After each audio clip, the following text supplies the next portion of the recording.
Well, today is going to be a big surprise for you because Laura Pollak is on. Laura, what are you going to do for us today?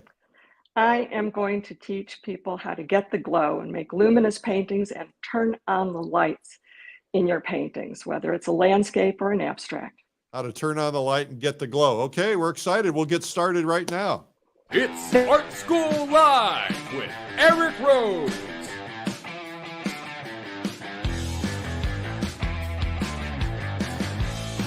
Now, here's your host, Eric Rhodes.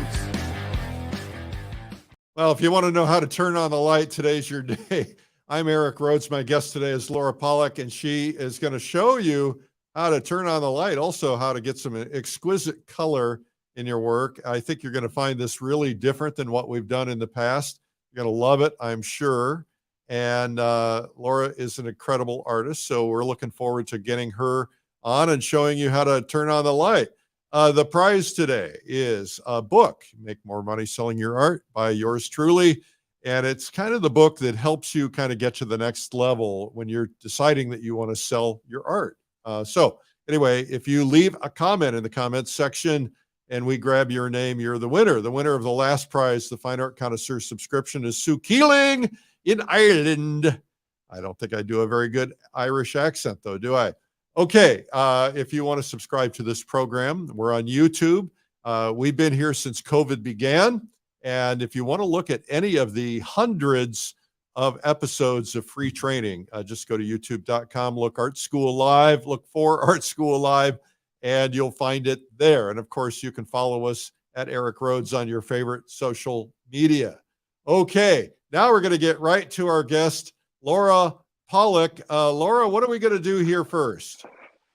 Okay, the very first thing that we're going to do, sorry, I'm trying to get in front of the camera, is I'm going to ask Eric, if you can, show the intro, because that'll show you where I've come from and how I prepped today's board, which will, I think, be very helpful for people. Okay, so before we roll that, just step away so we can see what you've got here. So first off, what is the surface? Okay, so this is UArt 320, 12 by 16. And I love the drama of painting on black. Now, Yeah. UArt makes a fantastic surface, but I like it even darker than what they prepare. Okay. So the little intro will show how I do that very quickly. Okay, well, let's roll that now. I just wanted to give a little background because I'm mostly known as an abstract painter, but my landscapes really do inform my abstracts. And one day out walking, I looked down and saw this wonderful crack in the sidewalk, came back to the easel and came up with this. And instead of having an outside source of light, I decided to plant a light bulb and put the source of light inside the painting. So for today, here's the prep for what we're going to do to get into this abstract. First, I'm going to cut my UArt 320. Then I use 3M positionable adhesive, unroll it, place the paper on it, cut it to the size, and then I use the squeegee that comes with it to adhere it and press it down. I start from the center and move out. That way I get rid of all the bubbles. And here's a little trick. If you have a favorite framer, be sure to ask them for their dropouts, which are the center portions of the mat board, which is usually acid-free. And you can use it, and they're very happy to give that to artists. So I squeegee it down on both sides. I use the backing paper. Now I'm going to use 3 different colors of pastel, usually hard pastel, and put in little light wisps of color so I don't fill the tooth. I do cover it from edge to edge, and then I go over it. Either I can rub it in to start so I get rid of all the excess pastel dust, and I push it into the paper, and then I use an old house brush to wash it down, again from the center out. And you don't want to let any of the alcohol seep under the edges of the paper. In this clip, I'm going very fast just to show you how I might set up a painting. It's already been tinted. I've put it up on my easel, and I'm looking for the third marks. I put a circle where my focal point will be. In this case, I'll be using a spiral, And I will try to figure out the scale and the entry and exit points. And by that, I mean where a line might go off the painting. So I will look for large areas and then smaller ones to contrast them. Okay. Well, that was fascinating. Okay. Now, so you did your wash with alcohol, is that right? Yes, I certainly did. Yes. Okay. I mean, you could use mineral spirits, but alcohol dries very, very quickly. Okay. Well, let's go ahead and take it away. Well, thank you so much, Eric. I really do appreciate this opportunity. I'm using Blue Earth, and the reason Well, I we lost audio. Uh-oh, There we that's go. not You're good. back. You're back. Okay. I'm using Blue Earth, and one of the reasons I love Blue Earth is because of the Well, way. I think we No, lost it again. okay, I'm going to take the headphones out and Uh, just speak. Eric, I can hear. I can hear. You can hear it, so it's on my end. Okay. All right. Okay. Oh, Okay. sorry. All right. Do let me know if I need to take the AirPods out. But I am using Blue Earth, and the reason is because of the way they're organized. So I always have a paper towel in my hand. I wipe it off to clean it up, and I use that before I make a mark. I'm going to start at the outsides, and I think of this as a theatrical production because what I want to do is I want to have this be my prima donna, my star of the show, and everything will be based on this. In fact, all my lines will go towards this so that I can subtly, or sometimes not so subtly, direct you. Now, as many of you know, I was a graphic designer, I had an ad agency. So when you do print advertising, you have very little time to have your viewer stay with you. You really have to take some time and make sure that you've got them engaged in what you're doing. So I'm going to start and I'm going to creep into this a little bit from the outside. I'm just blocking in different colors, but these are all pretty dark values, and I will use dark values all the way around.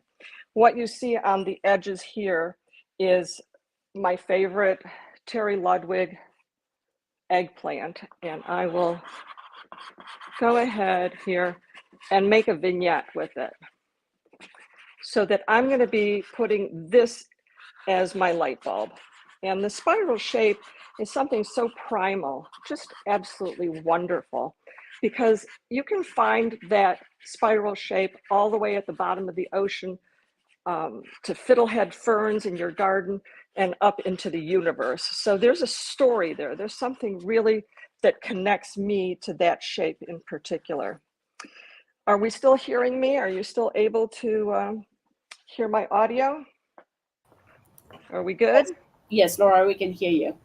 Thank you. Okay, great.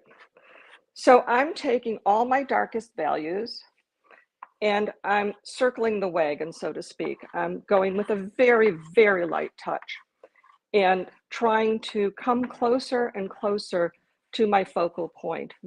I'm also switching my wrist around so that I can get different marks. One of the things that's interesting is when you start to listen to the marks that you're making, if they're too repetitive, then you know that it's going to be sort of boring. So I try to make a little Morse code going on with what I'm doing. And I will continue to go through all my darkest values, but I'll be switching up the colors just a bit. These are all still blues, but now we're getting a little bit brighter as I get closer to my focal point. And, you know, it's much like when you have, I'm going to just show you a quick demo real quick on this. This is just a piece of UArt untinted, but here I made it black. And the reason I like to paint on black is the following. If you see a mark, a bright, bright yellow mark like that on the plain UArt, but then you put it on here, you have a tremendous amount of drama. Whereas if you don't, it just, see the difference in the contrast and the drama there? I find it very, very fascinating. So I'm going to try to clip this better so it doesn't keep falling down. There we go. And I'm going to continue closer and closer here. Sometimes I might take the edge of my hand and just do a slight wipe that way. Might need to get rid of this. Okay. And continue going around. As I get closer, I'm going to start to go into the greens. Again, still the darkest value that I've got, and very light touch, very, very light. So here we go. And if you can organize your pastels so that all your values are the same, and then you can move up the scale, you have a tremendous amount of power with it. Here is a magenta, again, the darkest value. And believe it or not, I can put that on here very lightly and it mixes beautifully. There's no problem with putting those two complementary colors together. And as I get closer and closer to my focal point, I'm tiptoeing into it. I can bring it up bit by bit. Now I'm going to go into a purple right here, still in my darkest value. Let's see how that looks. That plays beautifully with all these colors. You see that wonderful harmony that happens there. It's just very happy. As I go closer to my focal point, I am now going to a warmer color. This is in the orange family. And I'm going to test it right there. It's a little bright. I might go to a darker value because it's getting pretty bright too soon. So this is almost a brown. Let's see if that's better. It's a little bit better. And we'll keep circling it. Now I'm going to start to work on my focal point. And for that, I'm going to start in the blues. Again, it's always easier in pastel to paint darker and then put your lights over it. So I'll just circle around and note that I am twisting and turning my wrist. It's much better to paint standing up because of the use of your shoulder and your arm. But there's going to come a time where I'll probably have to sit down and paint seated. That'll become a little bit harder. Now I'm going into the aquas here. And there's going to come a point where I'm going to tell you I'm going to turn on the lights now. Long ago, I realized that I was always chasing the light. And, you know, I'm still a plein air painter. I love to go out and notice and observe the wonders of nature. But as we all know, there's only so much time.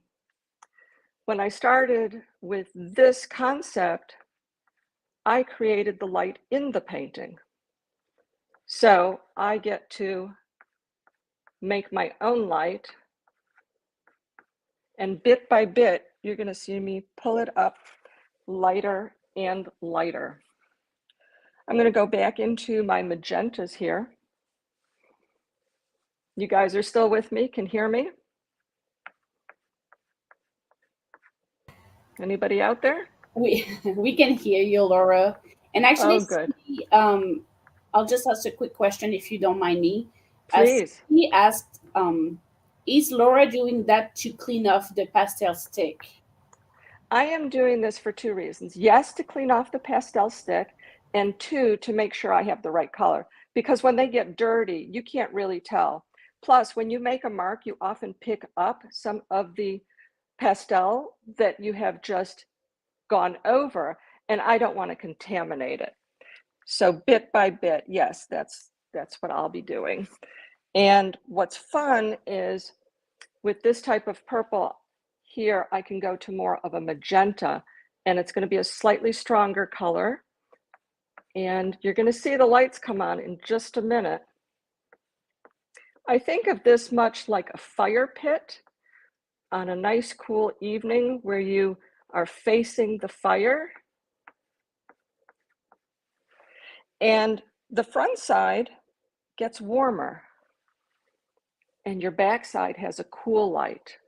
So when I get to this portion here, I will put a reflected light that will be cooler and probably bluer.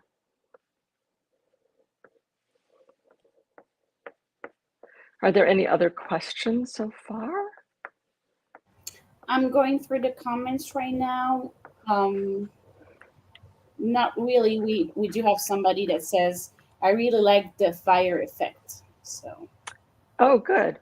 I also like to put in different textures and shapes. So I'm just putting in some very dark green little circles there. I'll show you, those will be beads in a minute.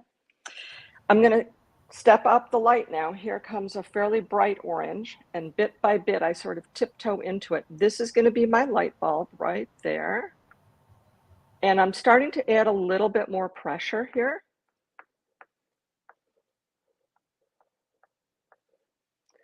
And anything that faces that little ball of fire in my painting will pick up some of that wonderful light. I'm going to go into a lighter yellow, and I'll be pressing a little bit harder here. Laura, I'm sorry if you addressed that already, but Susan is asking if you will be blending at some point. You know, I'm glad you asked, because sometimes there are different ways to blend.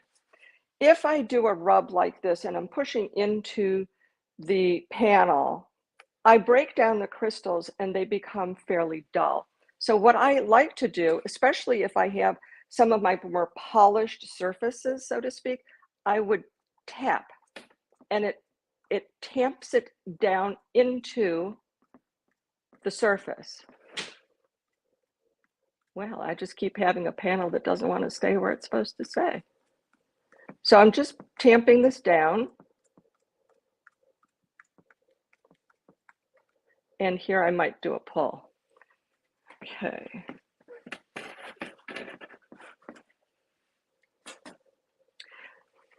And what that does is it gives me a softer feel, a softer surface, but it doesn't ruin the crystals and make it dark and lifeless. Some people ask me, I'm going to go in front of the camera for a second, where do I get some of my inspiration? And inspiration is really all around. And this happens to be a tile from our bathroom. And you can see that it has that beautiful swirl. And everything around you has to be designed by someone. The shirt you're wearing, the chair you're sitting in. So you actually took a tile out of your bathroom? This was one that was broken. But good question. No, it was, to be honest with you, our entire home is based on the spiral theme. And I utilize that. I was just looking at the tile one day and going, gosh, I just love that shape. So I'm taking a Terry Ludwig eggplant, a brand new one that has a nice sharp edge, and I'm using this with varying degrees of pressure to define my spiral. And now I'm going to turn on the lights a little bit more. What's interesting is in music, there are many different correlations between music and art. And we know that with rhythm and scale and so on. But as a kid, I was playing the piano and someone asked, so what is the loudest key on the piano? And I thought for sure it was going to be the bass keys. But to be honest with you, it's the high key. And isn't that interesting in this type of painting, that it's the high key that really is the loudest, so to speak. On this spiral now, I'm going to go to each side that does not catch the light. I'm going to use a cooler, more aqua for the reflected ambient light. I'm turning my wrist and doing little wisps, almost like when you hit the piano and you hit it and you let it come up. I forgot the name of that technique. But you have this lovely gradation of color. So this side does not face the color, the light bulb, but the opposite side does. So I'm going to keep doing a little bit of a cooler blue on the outside.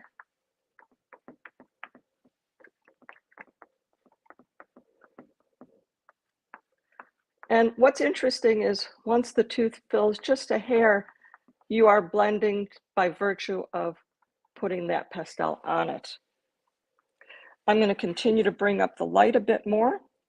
I'll go again with some more of my orange. And you see, I need to clean it off because it was pretty dirty. I'm pressing pretty hard now, and some of this is reflecting onto this.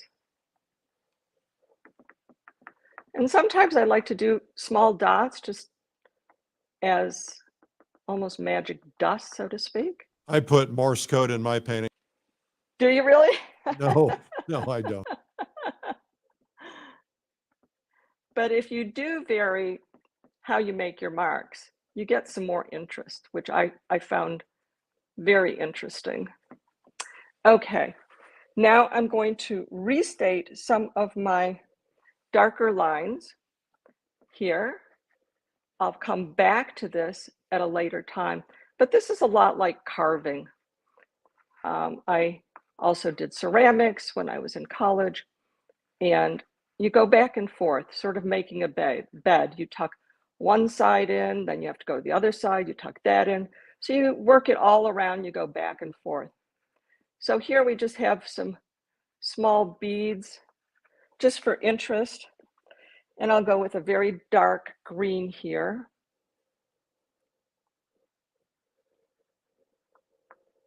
And this is really just to create some interest and intrigue.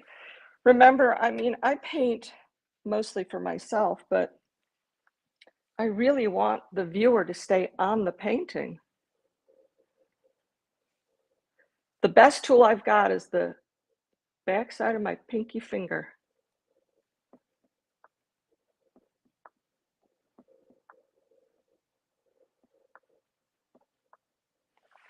Okay, and now I'm going to define some more of these lines.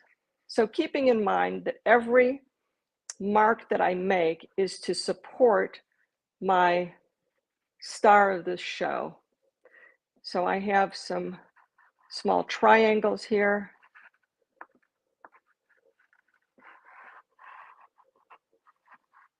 And I use the eggplant to help me define that. So I'm that's doing squiggles. not a pure black, that's an eggplant? No, this is the eggplant. And honestly, Eric, I found it to be darker than any black that I've been able to come up with. There are some people that say the Henri Rochers have some of the best blacks. I haven't tried it yet. I need to. And I'm going to cut in some lines. I love geologic shapes. When in that little intro, I noticed as I was walking along, I saw some absolutely wonderful cracks in the sidewalk. And that it just blew me away as to how wonderful that shape was and how I could use it. I'm pressing hard now. And on these shapes, what I'm going to do is start again dark with the deep blue over here. And as I get closer and closer, I will bring it up a little bit lighter. So, you know, this is very loose for this demo. And now I'll shift over into the aquas and get it a little brighter and warmer. And I'm always aware of scale so that this is dominant. I don't want this to become too dominant with it. I will shift this over to green now as I get warmer here.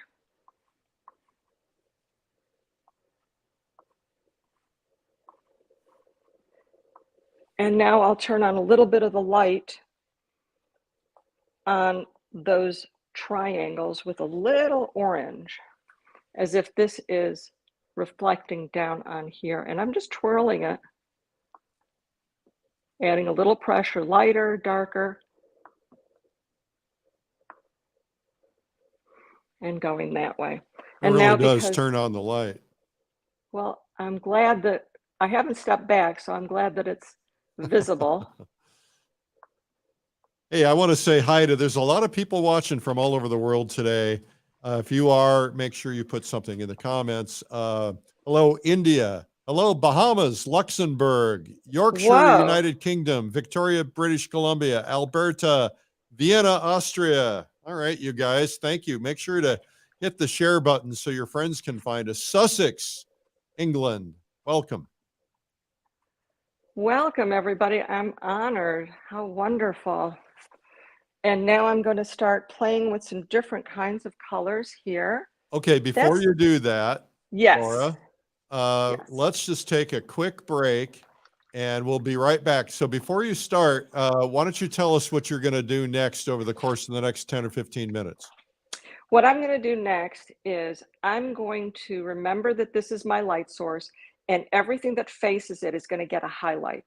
Everything that doesn't face it will get a secondary cooler light. And that's how I'm going to pull this all together. Okay. All right. Well, that's terrific. We'll get right back to you here. I want to mention to everybody watching, if you're a first timer, we're here every day at 12 noon, and you can find us. Used to be able to subscribe on Facebook, but I think they've changed that. So if you can't find me, Eric Rhodes or Eric Rhodes Publisher on Facebook, make sure you go to YouTube and subscribe to the channel, Art School Live. And that way, and if you hit the little bell, then you can make sure to get notified when we go live. But we're live. We go live most days. We're on every day at 12 noon, but we're not live every day. You know, sometimes you got to get some things done. Man, we got a big thing coming up. But first, we've got a gift for you. It's something free for everybody watching. Amadine, will you bring that slide up, please, for me? 45. Today's gift is 45 pastel pointers from the pros. It's a bonus of 7 different podcast episodes, I believe. Anyway, it's pastelllive.com/45 tips, and make sure that you get it today for free. And we've got a big event coming up, and let's play that promo right now.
We have an incredible lineup, and Laura is going to be part of that lineup. If you have never done Pastel, you got to come to Pastel Live, even if you only come to the first day, which is the Essentials Day, which you can get for a lower price just by going to that day.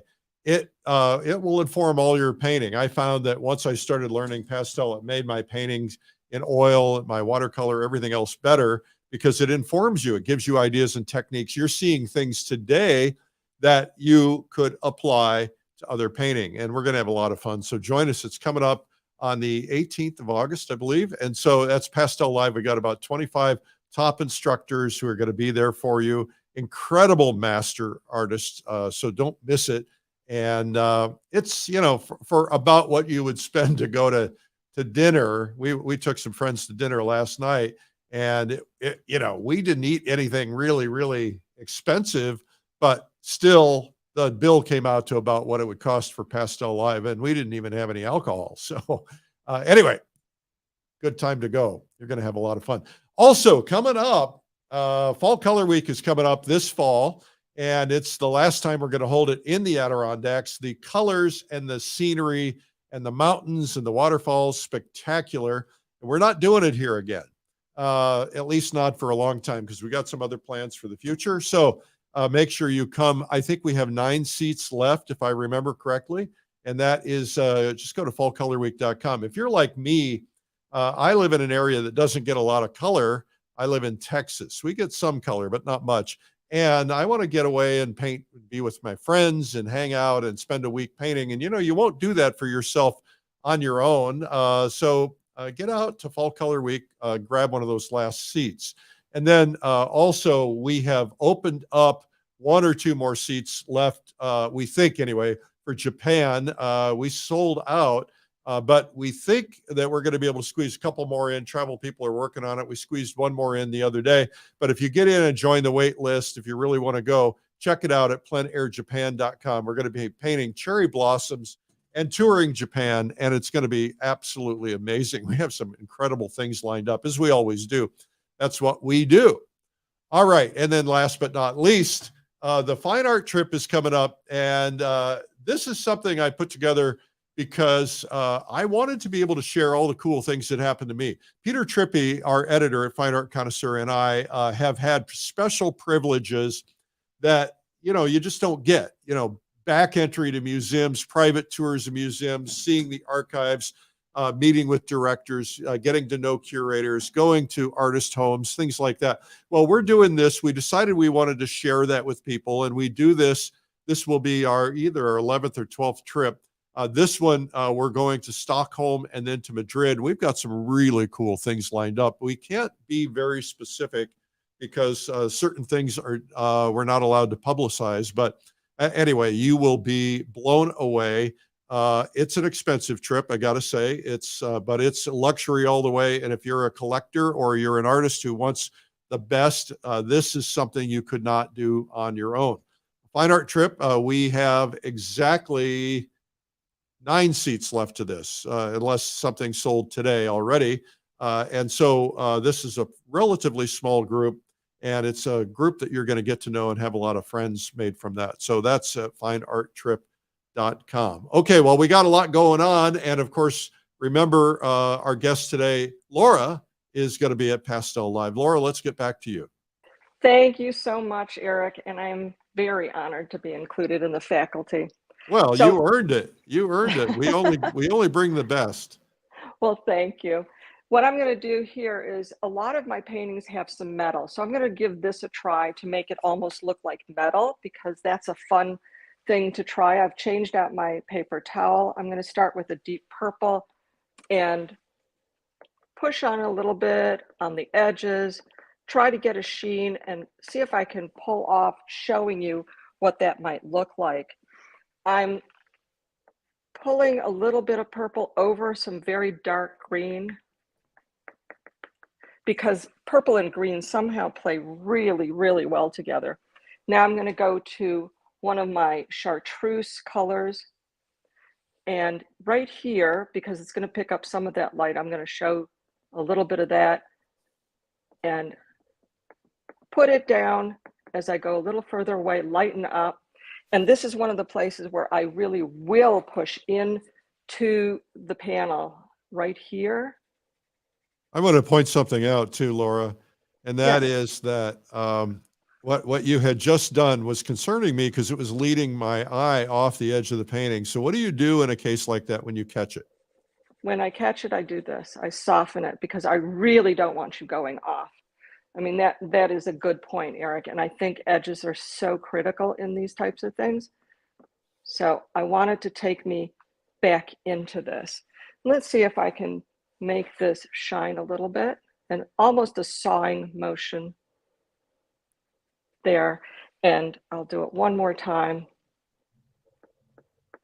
and see if I can get that sheen to it. And right here, almost like polished metal, and leave that be the brightest part. I also love to put surprises into painting. So I'm going to actually use a deep red right about here.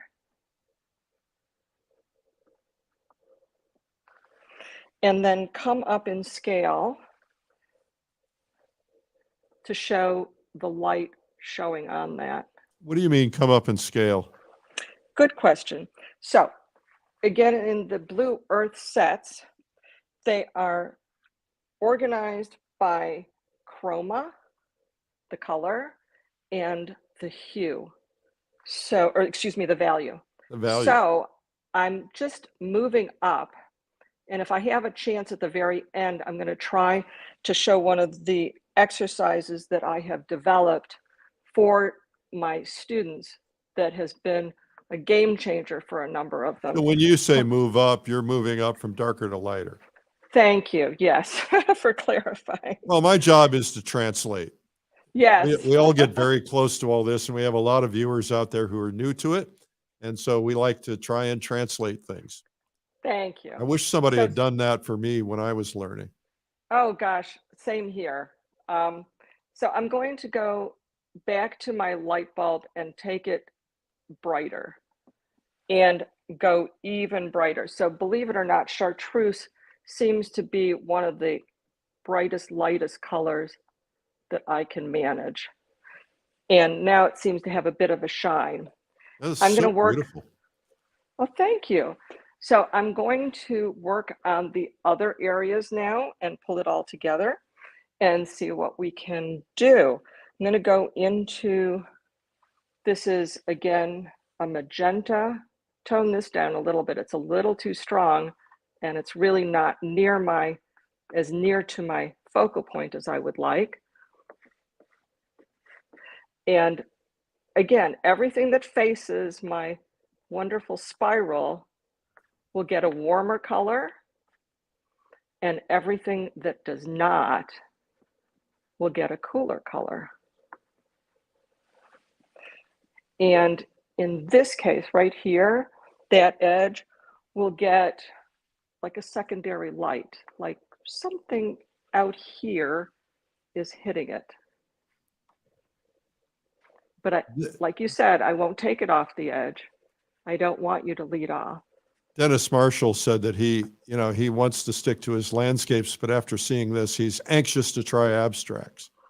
Well, you know what's fun is, to be honest with you, my landscapes inform, like you said earlier, my abstracts. They really do. They help me a tremendous amount.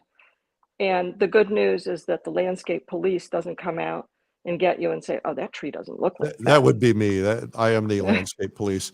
I Well, see. I like to, I always have 2 or 3 things going in my studio, different mediums, different subjects. I have to shake it up so that I don't get bored. I've been working on this one painting for 2 or 3 weeks now, and I just can't even look at it anymore.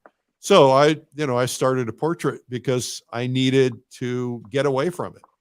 I couldn't agree with you more, especially, I call it hitting the wall. When I get stuck and I can't figure out what it needs, I put it aside because clearly I don't know, and I will just muck it up. So a lot of times I'll be working on 6 pieces at the same time just so that I can get a fresh view. And the worst thing that I've ever done is put a brand new painting that I'm so pleased with into a frame and go, ta-da, and look at it a day later and go, oh my God, what did I do? I can't So believe what do you I missed put that. things into a frame before you finish them so you can see it? Never. No. There's a lot of painters back, especially back in the old days, they would paint them in frames, just so they could always get a feel for how it would look in a frame. Because sometimes, there's a weird edge or something that drives you nuts after it's in a frame. For me, I love to take photographs of them at different stages so that I can see what's happening. And then when I reduce it to a thumbnail, or I flip it around, or even put it into a black and white, then I can start to understand what it is it needs. And I had one painting on my shelves for 3 years. I did not have the skill set to finish it at all. Isn't that interesting? Say that again, because I think, and how did you eventually overcome that? I was looking at it going, this is not frame worthy. I have nothing to lose. I'm going to give it a try. So what I did is I took it, I put it on my easel, and I said, it's not worth framing right now. I might as well just give it a try anyway. And in 15 minutes, I finished it, and it sold. So sometimes you got to be bold. Yeah, that's really what it took at that point. So you've created a really interesting three-dimensionality. It looks like there's a light source behind that snail. Yeah. That is glowing back there. That's really cool. And then I will create what's really fun. I'm just looking to see how much time I've got going here.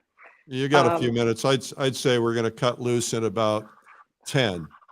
Okay, well then I will probably be able to get this close and show one of my little exercises if the lighting is good. We had a little problem with that earlier, but I think it might have shifted now. Looks good. So what I'm doing is creating cracks by twisting and turning this particular pastel, pressing harder, lighter, and just creating some different places where the cracks might be of interest here. And again, back to what Eric said, I never try to take you off the page. Again, from my print advertising days, you only had a few seconds to get someone to be interested and to come in closer. And that's what I'm trying to do.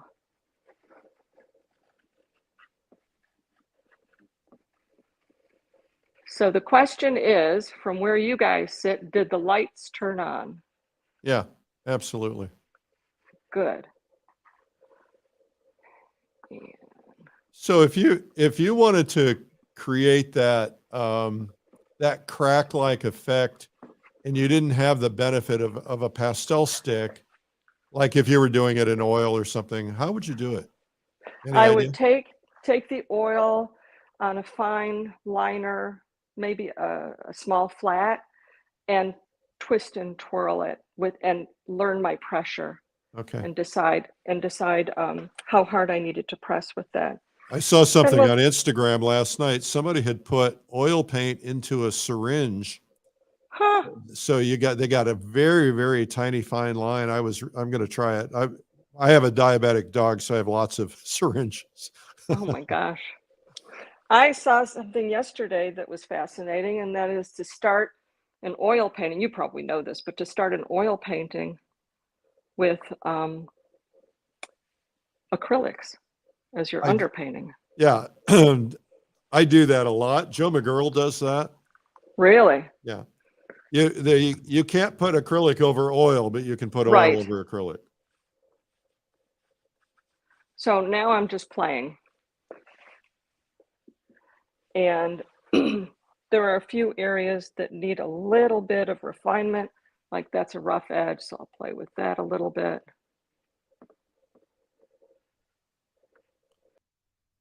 I might take this a little bit lighter out here. All right. Do I have time to do that exercise, or are we out? If you want to do it right now.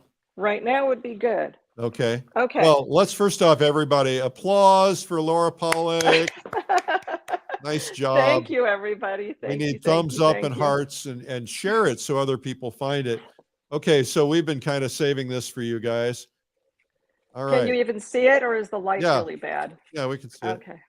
Okay. So this is very simply a piece of UArt, untinted, with a perfect grayscale on it. And because of the way, again, the Blue Earth, I mean, this can be any brand of pastel. What I like to do is called the color crossword puzzle. And to get your values right, this has helped a lot of students. I'm taking my darkest value and I'm just making a mark on it. If I squint and I can't see a difference, then I've got the right value. And I'm going straight across the box in the Blue Earth, and I can't really see a difference.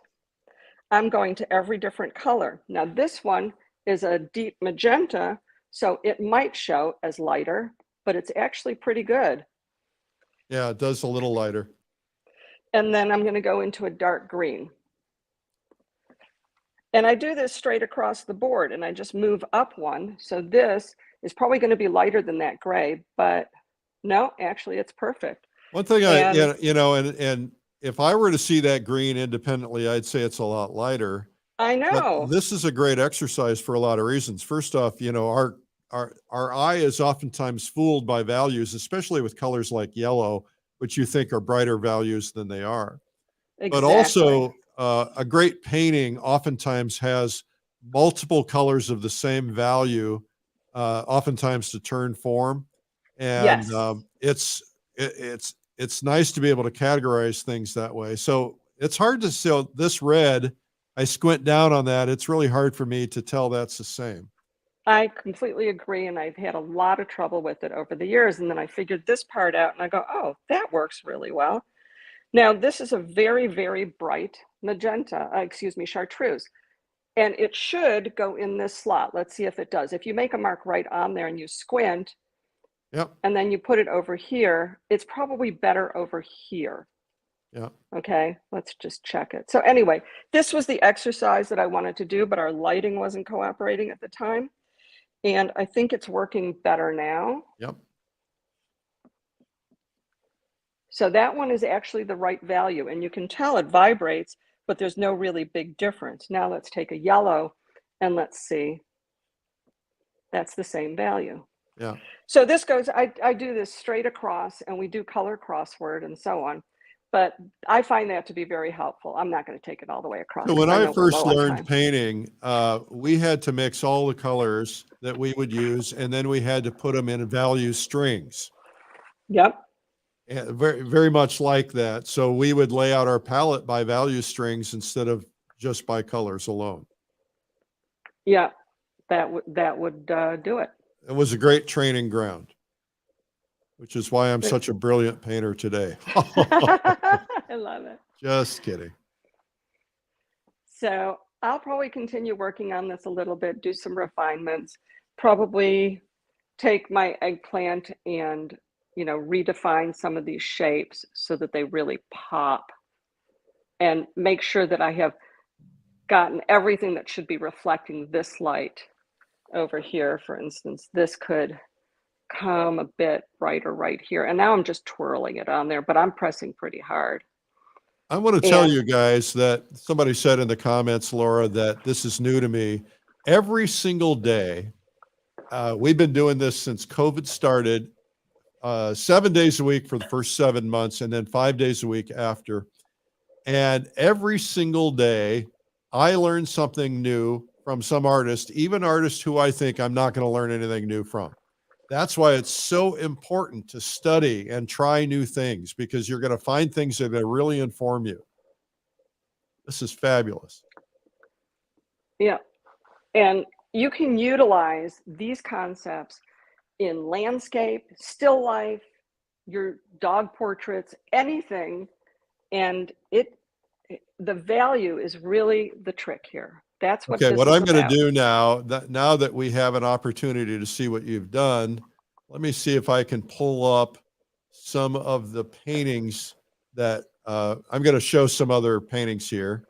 Okay, so just you can see the real metal look on that particular painting. Now you can see how this light idea serves you and also creates form. Look at that. It's really fascinating. I've been going into 3-dimensional work lately, which is a whole new thing too. Yeah, it's fun. And it'd be fun to see some of your landscape paintings. I think we had one of those at the beginning of the show somewhere. Yep. and and it would be great because you can really apply this to anything. Laura, why don't you come Absolutely. back on screen so we can see you? Okay. Well, I gotta kneel down. I gotta squat down here in front of the yeah, okay. painting. Well, I know it's a tight, you're going to have pastel all over that beautiful hair of yours. So, well, thank you for doing this today. It's been a pleasure having you on, and I'm we truly really, honored, Eric. we Truly really honored. learned a lot from you today. Um, so thanks for doing that. Thank you for inviting me, and I hope to see everybody at Pastel Live. I can't wait. Yeah. What tease us a little. What are you going to do on Pastel Live?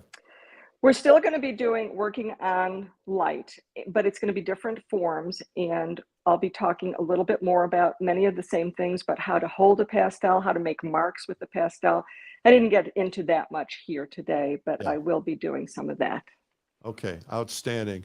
Well, thank you so much. Applause, Thank everyone. you. All Thank right. you. Thank you. Thank you. All right. Bye-bye. Okay, well, that was really exciting. I'm a little inspired myself to do a little abstract work and to try some things like that. And why not? I mean, there's no right or wrong, right? You just got it. Whatever inspires you, you've got to find that voice inside of you. If something excites you and you feel like you have the need to paint it, go for it. The one thing I'm going to do, I was just glancing over at some of my paintings during this, and I thought, how could I really create some exquisite drama in my light? What could you do? Go back to the paintings that you've done, whatever they are, pastel or oil or watercolor, and ask yourself that same question. How could you use what Laura taught us today to create some dramatic light to really make that painting pop, and I'm looking at some now and thinking, oh, I've got it, some edges to really make them pop. I think that's going to be fun. Thank you so much for tuning in today. And we hope that you'll join us for Pastel Live. It's coming up. August starts officially, what, tomorrow? Something like that. Next day. No, tomorrow. And so won't be long. And I'll be flying back to Austin, Texas to our studios there to do this. And we've got some world-class painters. You don't want to miss it. And by the way, Pastel Live is guaranteed, right? So I wouldn't attend something if somebody didn't guarantee me, because I don't want to attend something and get there and go, not for me. And I want to do the same thing for you. So if you get there, you watch the first day and you don't feel like that first day brought you all your money's worth and more, I will refund your money. Just let us know by the end of the first day and we'll refund it for you. That's our deal. And so you should come to Pastel Live. We would love to have you. And I love having you here every day at 12 noon. We have a whole group of friends that has developed from this program. If you're one of those people who's been watching from the very beginning, get into the comments right now and say, hey, how long you've been watching? Because we love the fact that we're able to connect with each other every day and talk to each other every day. And it's really kind of fun. And we'd like to make you part of the family. All of you folks, no matter where you are in the world, Pastel Live is going to have people from all over the world attending and teaching. And of course, this thing has people from all over the world every day too. Thanks again. And we will see you tomorrow. I'm Eric Rhodes, publisher of Fine Art Connoisseur and Plein Air Magazine. Make sure to subscribe, hit that subscribe button, and we will see you